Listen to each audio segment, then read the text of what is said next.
ओम शांति। रूहानी बाप रूहानी बच्चों को बैठ समझाते हैं। बाप खुद कहते हैं, मैं जब आता हूँ तो किसको पता नहीं पड़ता, क्योंकि मैं हूँ गुप्त। गर्भ में भी जब आत्मा प्रवेश करती है तो प्रवेश होने का मालूम थोड़ी पड़ता है। तिथि तारीख निकल ना सके, जब गर्भ से बाहर निकलती है तब वह तिथि तारीख निकलती है। तो बाबा की प्रवेशता की तिथि तारीख का भी पता नहीं लगता। कब प्रवेश किया, कब रथ में पधारे, कुछ पता नहीं पड़ता। कोई को देखते थे तो वह नशे में चले जाते थे। समझा कुछ प्रवेशता है या कुछ ताकत आई है। ताकत कहाँ से आई? मैंने खास कोई तप जप तो नहीं किया। ये ब्रह्मा बाबा अपने से बात कर रहे कि मैंने कोई खास जप तप तो नहीं किया, फिर ये ताकत कहाँ से आई? कोई आता था तो नशे में चला जाता था, तो समझते थे कि कुछ प्रवेश हुआ है, कुछ प्रवेशता हुई है या कोई ताकत आई है। फिर कहते थे कि मैंने कुछ खास जब तक तो नहीं किया। इसको कहा जाता है गुप्त। तिथि तारीख कुछ है ही नहीं। सूक्ष्म वतन की भी स्थापना कब होती है ये कुछ नहीं कह सकते। मूल बात है मन मना भव। बाप कहते हैं, आत्माएं तो मुझ अपने बाप को बुलाती हो कि आकर पतितों को पावन बनाओ, पावन दुनिया बनाओ। बाप समझाते हैं, ड्रामा प्लान अनुसार जब मुझे आना होता है तो चेंज जरूर होती है। सत्युग से लेकर जो कुछ पास हुआ सो फिर रिपीट करेंगे। सत्युग त्रेता फिर जरूर रिपीट करेंगे। सेकंड पास होता जाता है, संवत भी पास होता जाता है। कहते हैं सत्युग पास हुआ, देखा तो नहीं। बाप ने समझाया है, तुमने पास किया है। तुम ही पहले हमसे बिछड़े हो। तो इस पर गौर करना है, कैसे हमने 84 जन्म लिए हैं जो फिर हूबहू लेने पड़ेंगे। अर्थात दुख और सुख का पाठ बजाना पड़ेगा। सत्युग में होता है बचे सुख। जब मकान पुराना होता है ना, तो कहाँ से छत बहती है, कहाँ से कुछ होता रहता है, तो फुरना हो जाता है कि इसकी मरम्मत करनी है। जब बहुत पुराना हो जाता है तो समझा जाता है ये मकान रहने लायक नहीं है। नई दुनिया के लिए ऐसे नहीं करेंगे। अब तुम नई दुनिया में चलने के लायक बनते हो। हर चीज पहले नई फिर पुरानी होती है। अब तुम बच्चों को ये ख्याल में आता है और कोई तो इन बातों को समझ ना सके। गीता रामायण आदि सुनाते रहते हैं, उसमें ही बिजी रहते हैं। हम भी इन्हीं धंधों में बिजी थे। तुम और हम भी तो इन्हीं धंधों में बिजी थे। अब बाप ने कितना समझदार बनाया है। बाबा कहते, बच्चे अब ये पुरानी दुनिया खत्म होने वाली है, अब नई दुनिया में चलना है। ऐसे भी नहीं कि सब चलेंगे, सब मुक्ति धाम में बैठ जाएं, यह भी कायदा नहीं है। परले हो जाए। तुम जानते हो ये पुरानी दुनिया और नई दुनिया का बहुत ही कल्याणकारी संगम युग है। अब चेंज होनी है, फिर शांति धाम में जाएंगे। वहां सुख के भासना की भी कोई बात ही नहीं है।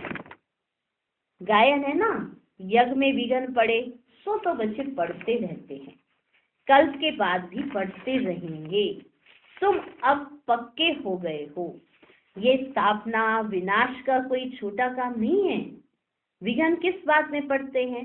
बाप कहते, कामा शत्रु है, इस पर ही अत्याचार होते हैं।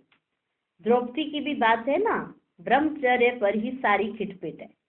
सतो प्रधान से तमो प्रधान बनना है जरूर, सीढ़ी उतरनी है, पुरानी दुनिया होनी है जरूर। इन सब बातों को तुम ही समझते हो और सिमरन भी करते हो, और पढ़कर पढ़ाना भी है। टीचर बनना है जरूर। नॉलेज बुद्धि में है तब पढ़कर टीचर बनते हैं। फिर टीचर से जो सीख कर होशियार होते ना, तो गवर्नमेंट उनको पास करती है कि तुम भी टीचर हो। बाप ने तुमको टीचर बनाया है। एक टीचर क्या कर सकते हैं? तुम सब हो रूहानी टीचर। तो बुद्धि में नॉलेज होनी चाहिए। ज्ञान तो बिल्कुल एक्यूरेट है मनुष्य से देवता बनने का। अभी जितना तुम बच्चे बाप को याद करते हो ना, तो लाइट आती रहती है। मनुष्य को साक्षात्कार होता रहेगा, क्योंकि आत्मा प्योर बनेगी ही याद से। फिर किसको साक्षात्कार भी हो सकता है? बाप मददगार भी बैठा है। बाप हमेशा बच्चों का मददगार है, पढ़ाई में नंबरवार है, हर एक अपनी बुद्धि से समझ सकते हैं मेरे में कितनी धारणा है। अगर धारणा है तो किसको समझा कर दिखाओ। यह है धन। धन नहीं देते तो कोई मानेंगे भी नहीं कि इनके पास धन है। धन दान करेंगे तो महादानी करेंगे। महारथी महावीर बच्चे बात एक ही है, सब एक जैसे तो हो ना सके। तुम्हारे पास कितने आते हैं? एक एक से बैठ माथा मारना होता है क्या? वो लोग अखबार द्वारा बहुत बातें सुनते हैं तो बहुत चमकते हैं, मना एकदम चकरा जाते हैं बातें सुन के अखबार की। फिर जब तुम्हारे पास आकर सुनते हैं तो कहते हैं हमने पर मत पर क्या किया। यहाँ तो बहुत अच्छा है, यहाँ का वातावरण बड़ा अच्छा है, यहाँ की जो बातें बाहर अखबार में निकली है वो तो सब गलत है। फिर जब यहाँ आते तो समझते हैं कि यहाँ तो बहुत अच्छा है। एक एक को ठीक करने में बच्चे मेहनत लगती है। यहाँ भी कितनी मेहनत लगी है, फिर भी कोई महारथी, कोई घोड़े सवार और कोई प्यादा। ये ड्रामा में पार्ट है, ये तो समझते हो। आखिरी जीत तुम्हारी होनी है। जो कल्प पहले बने थे वही बनेंगे। पुरुषार्थ तो बच्चों को करना ही है। बाप राय देते हैं, समझाने की कोशिश करो। पहले तो शिव बाबा के मंदिर में जाकर ना सर्विस करो। बच्चे तुम पूछ सकते हो ये कौन है, इस पर पानी क्यों चढ़ाते हैं? तुम अच्छी तरह जानते हो। कहते गई टांडे पर माना आग लेने और मालिकों को बैठ गई। ये दृष्टांत बच्चे ये भी तुम्हारा ही है। तुम जाते हो जगाने के लिए, तुमको निमंत्रण देकर बुलाते हैं तो ऐसा निमंत्रण आए तो खुशी होनी चाहिए। काशी आदि में बड़े बड़े टाइटल देते हैं ना बच्चे। भक्ति में कितने ढेर मंदिर है, यह भी एक धंधा है। कोई अच्छी स्त्री देखी तो उनको गीता कंठ कराए आगे कर देते हैं, फिर जो कमाई होती है वह मिल जाती है कुछ भी नहीं। रिद्धि सिद्धि बहुत सीखते हैं। ऐसे स्थानों पर बच्चे तुम्हें जाना चाहिए। तुम बच्चों को कभी शास्त्रार्थ नहीं करना चाहिए। तुमको तो जाकर बाप का परिचय देना है। मुक्ति जीवन मुक्ति दाता एक है, उनकी महिमा करनी है। बाप कहते बच्चे अपने को आत्मा समझ मुझे याद करो। बाकी मन मना भव का अर्थ यह नहीं है कि गंगा में जाकर स्नान करो। मामीकम का अर्थ है मुझ एक को याद करो, मैं प्रतिज्ञा करता हूँ मैं तुमको सब पापों से मुक्त करूंगा। जब से रावण आया ना तब से पाप शुरू हुए हैं, तो ऊंच पद पाने का बहुत पुरुषार्थ करना। पोजीशन के लिए मनुष्य रात दिन कितना माथा मारते है ना बच्चे। यह भी देखो बच्चे पढ़ाई है, इसमें कोई किताब आदि तो उठाने की कोई बात ही नहीं है। 84 का चक्र तो बुद्धि में आ ही गया है, कोई बड़ी बात नहीं है। एक एक जन्म की डिटेल थोड़े बताते हैं बच्चे। 84 जन्म पूरे हुए, अब हम आत्माओं को वापस घर जाना है। आत्मा जो पतित बनी है ना उनको पावन तो जरूर बनना ही है। सबको यही कहते रहो कि मामे का याद करो। बच्चे कहते हैं बाबा योग में नहीं रह सकते, कि हम ना योग में नहीं रह सकते। अरे तुमको सम्मुख कह रहा हूँ, मुझे याद करो।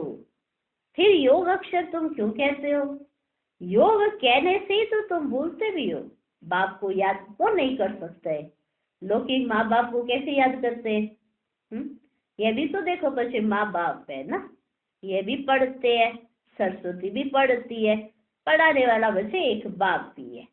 तुम जितना पढ़ते हो ना फिर औरों को समझाते हो। बाप कहते बच्चे शास्त्र पढ़ने जप तप करने से ना मुझे प्राप्त नहीं कर सकते हो। बाकी फायदा क्या है? सीढ़ी तो उतरते ही आते हो। तुम्हारा कोई दुश्मन नहीं है। फिर भी तुमको समझाना तो है जरूर कि पाप और पुण्य कैसे जमा होता है। रावण राज्य के बाद ही तुमने पाप करना बच्चे शुरू किया। ऐसे भी बच्चे हैं जिनको नई दुनिया पुरानी दुनिया क्या है ना यह भी समझाना नहीं आता है।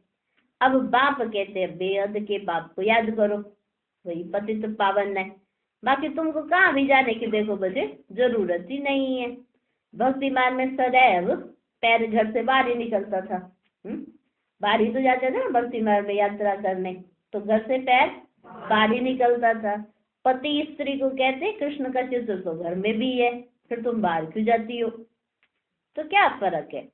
पति परमेश्वर है, इसको भी नहीं जानते, इसको भी तो कोई मानते थोड़ा है। पति ने कहा घर में ही रहो, फिर भी भक्ति करने के लिए तो बाहर तो जाती है। भक्ति मार्ग में बहुत ऊंचा ऊंचा दूर दूर ऊंचा मंदिर बनाते हैं जो मनुष्यों का ना भाव बैठे। तुम समझाते हो मंदिरों में कितना धक्का खाते हैं। ये एक बच्चे का संपड़ी है।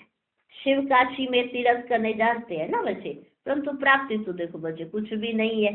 अब तुमको तो बाप की श्रीमत मिलती है, तुमको कहाँ भी जाना नहीं है। पतियों का पति परमेश्वर वास्तव में वह एक ही है जिसको तुम्हारे पति काके मामे सब याद करते हैं। वह पति परमेश्वर अथवा पिता परमेश्वर वे तुमको कहते हैं हमें कम याद करो तो तुम्हारे भी कर्म विनाश होंगे। तुम्हारी जो तब जग रही है, तो तुम्हारे से ना मनुष्य को लाइट देखने में आती है। क्या देखने में आती है? लाइट। तो बच्चों का भी नाम बाला होना चाहिए। बाप बच्चों का भी तो नाम बाला करते हैं ना। देखो सुदेश बच्ची समझाने में बड़ी तीखी है, पुरुषार्थ बहुत अच्छा किया है ना, तो पुरानों से भी आगे गई है। इसमें भी जास्ती पुरुषार्थ कर आगे चली जाएगी। सारा मदार देखो बच्चे पुरुषार्थ पर है। हार्ट फेल नहीं होना चाहिए, पिछाड़ी में आया तो भी सेकंड में जीवन मुक्ति पा सकते हैं। दिन प्रतिदिन ऐसे बहुत निकलते रहेंगे। ड्रामा में तुम्हारा विजय का पाठ तो है ही, विघ्न भी पढ़ने हैं। और कोई सत्संगों में देखो बच्चे ऐसे विघ्न नहीं पड़ते। यहाँ विकारों का ये हंगामा होता है। गायन भी है ना बच्चे, अमृत छोड़ विष काय को खाए। ज्ञान से एक देवी देवता धर्म की स्थापना हो जाती है। और सतयुग में राम राज्य तो देखो बच्चे हो ना सके।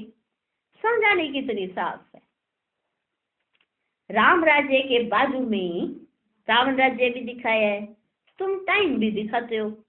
यह बच्चे संगम, दुनिया बदल रही है। स्थापना पालना विनाश कराने वाला एक बाप है बहुत सहज, परंतु धारणा पूरी होती नहीं ना, और सब बातें याद आती रहती है, बाकी ज्ञान और योग भूल जाता है। तुम ऊंचते ऊंच भगवान की संतान हो। दिन प्रतिदिन तुम सॉल्वेंट होते जाते हो। धन मिलता है ना, खर्चा भी आता जाता है। बाबा कहते हैं हुंडी भरती जाएगी। कल्प पहले में सभी तुम खर्चा करेंगे, कम ज्यादा ड्रामा करने नहीं देगा।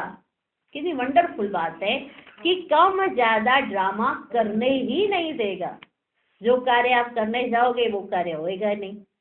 सोचेंगे ये कार्य क्यों नहीं हो रहा, हमने तो बड़ा दृढ़ संकल्प किया हुआ है, लेकिन वो ड्रामा में नहीं होना नूंद है, तो वो नहीं होगा। तो कम ज्यादा ड्रामा तुमको करने ही नहीं देगा। ड्रामा पर बाबा का अटल निश्चय है। बाबा का ड्रामा पर अटल निश्चय है। जो पास्ट हुआ ड्रामा, ऐसे नहीं कहना चाहिए ऐसा होता था, ये नहीं करते थे, अभी व्यवस्था आई नहीं है। कुछ ना कुछ मुख से निकल जाता है, फिर फील होता है। बाबा कहते हैं बीती को तो नहीं, आगे के लिए पुरुषार्थ करो कि ऐसी भूल फिर ना हो। इसलिए बाबा कहते हैं चार्ट लिखो, इसमें बहुत कल्याण है। बाबा ने एक को देखा, सारी जीवन कहानी लिख रहे थे। समझते हैं बच्चे सीखेंगे। यहाँ फिर श्रीमत पर चलने में कल्याण है, यहाँ झूठ भी चल ना सके। नारद का मिसाल है ना, चार्ट से फायदा बहुत है। बाबा फरमान करते हैं तो बच्चों को फरमान पर चलना चाहिए। अच्छा, मीठे मीठे सिकी लधे बच्चों प्रति माँ पिता बाप दादा का याद प्यार और गुड मॉर्निंग। रूहानी बाप की रूहानी बच्चों को नमस्ते। हम रूहानी बच्चों की भी रूहानी बाप दादा को नमस्ते नमस्ते नमस्ते। Good morning good morning good morning.